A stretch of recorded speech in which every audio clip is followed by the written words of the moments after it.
Nizamabad excise superintendent Mallareddy arrest అయ్యారు. అవినీతి నిరోధక శాఖ అధికారులు 10కి పైగా చోట్ల ఏకకాలంలో సోదాలు నిర్వహించారు. ఈ దాడుల్లో మల్లారెడ్డి భారీగా అక్రమాస్తులు కూడబెట్టినట్లు బయటపడింది. ఏసీబీ అధికారులు నగదు, స్థిరాస్తులతో పాటు కొన్ని కీలక డాక్యుమెంట్లు స్వాధీనం చేసుకున్నారు.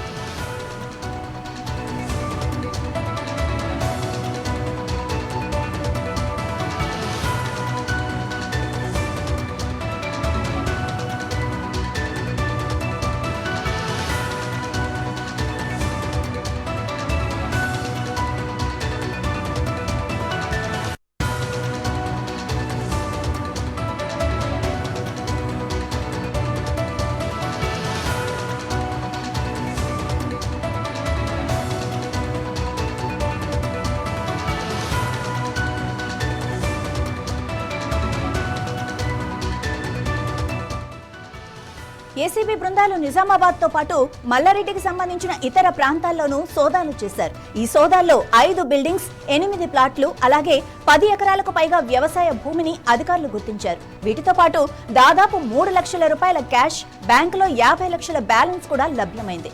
ఏసీబీ అధికారులు 3 బ్యాంకు లాకర్లను కూడా గుర్తించారు. అయితే వాటిని ఇంకా తెరవాల్సి ఉంది. ఈ లాకర్లు మల్లారెడ్డి భార్య, ఇతర కుటుంబ సభ్యుల పేర్లపై ఉన్నట్లు ఏసీబీ అధికారులు తెలిపారు. ఒక గ్రాండ్ విటారా కారు, ఒక టీవీఎస్ స్కూటీ కూడా లభించాయి. ఏసీబీ అంచనా ప్రకారం ఈ అక్రమాస్తుల మొత్తం విలువ 3 కోట్ల రూపాయలకు పైగానే ఉంటుందని తెలుస్తోంది. నిజామాబాద్ జిల్లా ప్రొహిబిషన్ అండ్ ఎక్సైజ్ అధికారిగా మల్లారెడ్డి పనిచేశారు.